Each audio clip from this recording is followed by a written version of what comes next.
Hello views, welcome to DJMS Tamil channel. Mahanadhi சீரியலுக்கான upcoming எபிசோட்ல காலையில இருந்து நான் காவேரியை பார்க்கவே இல்லையப்பா, எங்க போனா காவேரி அப்படின்னு சொல்லிட்டு தாத்தா கேட்க, பக்கத்துல தான் எங்கன்னா கோவிலுக்கு எங்கன்னா போயிருப்பா தாத்தா அப்படின்னு சொல்லிட்டு சொல்ல, இல்லப்பா ரொம்ப நேரம் ஆகிய காணுமே, ஃபோன் பண்ணிப்பாரு அப்படின்னு சொல்றது கேட்டு ரொம்பவே தயங்க ஆரம்பிக்கிறார் விஜய். என்ன விஜய், எதுக்காக தயங்குற? ஓ ரொம்ப சண்டை போட்டிங்களா அப்படின்னு சொல்லிட்டு தாத்தா கேட்க, தாத்தா இங்க நடந்த பிரச்சனை எப்படி கேட்காம இருக்கிறது அப்படின்னு விஜய் சொல்ல, இரி நான் ஃபோன் பண்றேன் அப்படின்னு சொல்லிட்டு தாத்தா ஃபோன் பண்ண ஸ்விட்ச் ஆஃப்னு வருது. விஜய், நீ ரொம்ப சண்டை போட்டியா? காவேரி கோச்சிட்டு எங்கேயாவது போயிட்டாளா அப்படின்னு சொல்லிட்டு கேட்காச்சா, அப்படிலாம் இருக்காது தாத்தா, காவேரி அப்படி பண்ற ஆளு கிடையாது அப்படின்னு சொல்றாரு. பாரு விஜய், மனசு மட்டும் உடஞ்சா எப்போ யாரு என்ன முடிவு எடுப்பாங்களே தெரியாது, போய் நீ உடனே அவளை கூட்டிட்டு வா அப்படின்னு சொல்லிட்டு அனுப்பி வைக்கிறாரு. வந்து திரும்ப திரும்ப கால் பண்ணி பாக்குறாரு, ஸ்விட்ச் ஆஃப்னே வருது. அதுக்கப்புறம் கீழே இறங்கி எல்லா இடத்துலயும் விசாரிச்சு பாக்குறாரு, போட்டோவை காட்டி. இன்னொரு பக்கம் பசுபதி ரிலீஸ் ஆகி வீட்டுக்கு வராங்க. ராகினி ரொம்ப சந்தோஷப்படுறாங்க. வீட்டுக்கு வந்த பசுபதி காவேரி பேசுற எல்லாத்தையும் நினைச்சு ரொம்பவே டென்ஷன் ஆகுறாரு.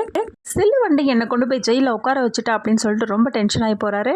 நீங்க போனதெல்லாம் போகட்டும், அதை பத்தி யோசிச்சுட்டு இருக்காதீங்க, குளிச்சுட்டு வந்து ஆக வேண்டியதை யோசிங்க அப்படின்னு சொல்லிட்டு மலர் சொல்றது கேட்ட பசுபதி, ஆக வேண்டியது தான் நான் யோசிச்சுட்டு இருக்கேன் அப்படின்னு சொல்றாரு. அந்த வீட்டை விட்டும் விஜயோட வாழ்க்கையை விட்டு துரத்துன்னு தான் யோசிச்சுட்டு இருக்கேன் அப்படின்னு சொல்லிட்டு பசுபதி சொல்ல, ஏற்கனவே சும்மா ஆடுவா, இப்ப பெரிய இடத்தை விட்டு மருமகளா வர ஆயிட்டால, அதான் ரொம்ப ஓவரா ஆடிட்டு இருக்கா அப்படின்னு சொல்றாங்க. உங்களுக்கு எவ்வளவு தைரியம் இருந்தா உங்களை ஜெயிலுக்கு அனுப்புவா அப்படின்னு சொல்லிட்டு ராகினி சொல்ல, எனக்கு அது கூட பெரிய பிரச்சனையா தெரியலமா, ஒவ்வொரு தடவையும் உன்னோட வாழ்க்கையை தானே அவன் நாசம் பண்றா அப்படின்னு சொல்லிட்டு பேசுறாரு. அப்பா எனக்கு ஒரு கஷ்டம் வந்தா தானே உங்களுக்கு வலிக்கும், அதனால தான் அவன் நல்லா ஸ்கெட்ச் போட்டு நல்லா பிளான் பண்ணியிருக்கா அப்படின்னு சொல்றாங்க. அந்த சமயத்துல அன்பரசும் அஜயும் அவங்க வீட்டுக்கு வராங்க. பத்திய பார்த்த அன்பரசு, ஏதோ நடந்து போச்சு, ரெண்டு குடும்பத்துக்குமே ரொம்பவே கஷ்டமாயிடுச்சு அப்படின்னு சொல்றதை கேட்ட பசுபதி, என்னது ரெண்டு குடும்பத்துக்கா, எப்படி நீங்க சொல்றீங்க ரெண்டு குடும்பத்துக்குன்னு? நாங்க தான் வந்து காவேரியெல்லாம் அவமானமும் அசிங்கமும் பட்டோம், உங்களுக்கு என்ன ஆச்சு, ஏன் இன்னும் அந்த காவேரியை வீட்லயே வச்சுட்டு இருக்கீங்க சொல்றாரு. காவேரி மேல வீட்டுல உள்ளவங்களும் பயங்கர கோவத்துல இருக்காங்க, அது மட்டும் இல்லாம அந்த விஜயும் ரொம்பவே அப்செட் ஆயிட்டா போல அப்படின்னு சொல்றாரு. இதுக்காகத்தான் நானும் கேட்கிறேன், இவ்வளவு வேலை பண்ணி எதுக்காக காவேரி இன்னும் இந்த வீட்லயே வச்சுட்டு இருக்கீங்க அப்படின்னு பசுபதி கேட்க, ஏங்க கொஞ்சம் அமைதியா இருங்க, அவங்க பண்ண தப்புக்கு இவங்க என்ன பண்ணுவாங்க அப்படின்னு சொல்லிட்டு பேச ஆரம்பிக்கிறாங்க மலரும். இந்த காவேரி இப்படி பண்ணதுக்கு இந்த சம்மதி கிட்ட இப்படி நீங்க பேசுறது கொஞ்சம் கூட நல்லா இல்லைங்க, அப்புறம் வார்த்தையை கொட்டிட்டா அல்லவே முடியாது அப்படின்னு சொல்லிட்டு எப்படியோ பசுபதியை சமாதானப்படுத்தி பேசுறாங்க மலர்.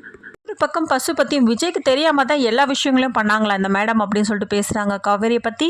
எனக்கு என்னன்னு ஒண்ணுமே புரியல, விஜய் இருக்க வசதிக்கு எதுக்காகத்தான் இந்த காவேரியை கல்யாணம் பண்ணிட்டு வந்தானோ ஒண்ணுமே புரியல அப்படின்னு சொல்லிட்டு அன்பரசு சொல்ல, சரி இது எல்லாத்தையும் விடுங்க, நம்ம கதைக்கு வரும், நம்ம பசங்களை பத்தி தான் நம்ம யோசிக்க முடியும் அப்படின்னு சொல்லிட்டு அதை பத்தி பேசதான் நான் வந்திருக்கணும் சொல்றாரு அன்பரசு. பார்த்த பசுபதி, உங்களுக்கு ஏதாவது குடிக்கிறதுக்கு குடுமா அப்படின்னு சொல்ல, அதுக்கப்புறம் ராகினியும் உள்ள கூட்டிட்டு போறாங்க மலர். இந்த பக்கம் பசுபதியை பார்த்த அஜய், உங்களை வெளியில கொண்டு வரதுக்கு நாங்க ட்ரை பண்ணோம், அதுக்குள்ள நீங்களே வந்துட்டீங்க அங்கிள் அப்படின்னு சொல்லிட்டு சொல்றாங்க. அதுக்கப்புறம் நான் போய் குளிச்சுட்டு வந்தாரு அப்படின்னு சொல்லிட்டு பசுபதி போக, எனக்கும் ராகினிக்கும் கல்யாணம் நடக்காது அப்படின்னு சொல்லிட்டு ரொம்பவே டென்ஷனா அஜய் பேசுறதை கேட்ட அன்பரசு என்ன சொல்றாருன்னா, தயவு செய்து நீ இது மாதிரிலாம் நடந்துக்காத, நல்லா கெத்தா உட்காரு, இல்லைன்னா ராகினி உன்னை வேண்டான்னு சொல்லிட்டு கேட்டது கேட்ட அஜய் அதுக்கப்புறம் அமைதியா உட்காராரு. பக்கம் கோவில் வாசல் படியில போன விஜய் என்ன பண்றாரு, அங்க இருக்க செருப்பெல்லாம் பார்த்து அவருக்குள்ளே பேசிக்கிறாரு, இங்க இருக்க செருப்புல ஏதாவது காவேரியோட செருப்பு உனக்கு தெரியுமா தெரியாதுல்ல, அப்புறம் எதுக்கு இதே யோசிச்சுட்டு இருக்கவா, உள்ள போலாம் அப்படின்னு சொல்லிட்டு உள்ள போறாரு.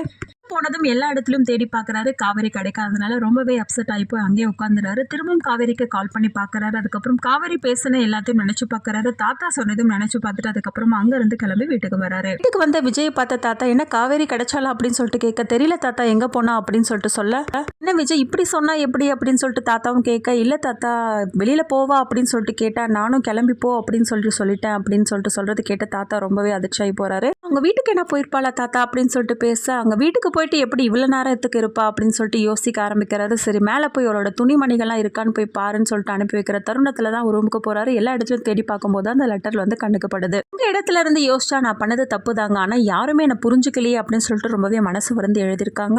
பண்ண இந்த தப்புக்கு நானே முற்றுப்புள்ளி வைக்கிறேன், நான் இல்லாத வீட்டுக்கு ராகினி கண்டிப்பா வரமாட்டானா, கண்டிப்பா இந்த வீட்டுக்கு அவ மருமகளா வரணும்னு நினைக்கவும் மாட்டான். இந்த விஷயத்தை பத்தியும் நான் பேசணுங்க, தாலி பிரிச்சு கோக்கும் போது உங்ககிட்ட நான் ஒரு விஷயத்தை பத்தி கேட்டிருந்தேன், நம்ம ரெண்டு பேரும் எல்லார்கிட்டையும் இப்படி நடிச்சிட்டு இருக்கோமே, நம்ம இப்படி பிரியும் போது அவங்களோட மனசு எவ்வளவு கஷ்டப்படும் அப்படின்றத நான் வந்து பேசிடுறேன். வீட்டை விட்டு போனதுனால இனிமேல் இதை பத்தி யோசிக்க வேண்டிய எண்ணம் யாருக்கும் கிடையாது, நம்ம ரெண்டு பேருக்கும் இதுல இருந்து ஒரு விடுதலை கிடைச்சிருக்குங்க அப்படின்னு சொல்லிட்டு பேச ஆரம்பிக்கிறாங்க.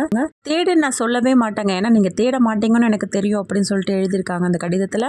உங்க வீட்டை பொறுத்தவரையிலும் நிச்சயத்தை நிறுத்திட்டு நான் ஓடி போனவனால தான் இருப்பேன், ஆனா தாத்தாவை நினைச்சா அது ரொம்ப கஷ்டமா இருக்கு, தாத்தாவை தான் ரொம்ப மிஸ் பண்ணுவேன்னு எழுதியிருக்காங்க. எல்லாத்தையும் நினைச்சு ரொம்பவே ஃபீல் பண்ணி நிக்கிறாரு விஜயும். அடுத்ததா என்ன பண்றாங்க, நிவினுக்கு கால் பண்ணி உங்ககிட்ட கொஞ்சம் பேசணும் அப்படின்னு சொல்றாங்க. நிவினும் ஆஃபீஸ்க்கு வரவா அப்படின்னு கேட்க, இல்ல நான் ஒரு இடம் சொல்றேன் அந்த இடத்துக்கு வந்துருங்க அப்படின்னு சொல்றாரு விஜயும். எதுக்காக என்ன வர சொன்னீங்க அப்படின்னு நிவின் கேட்க, இல்ல ஒரு விஷயம் கேட்கணும், காவேரியை பாத்தீங்களா அப்படின்னு சொல்லிட்டு கேட்க ஆரம்பிச்சதும் நிவின் ரொம்பவே அதிர்ச்சி முயற்சி செய்ய போறாரு.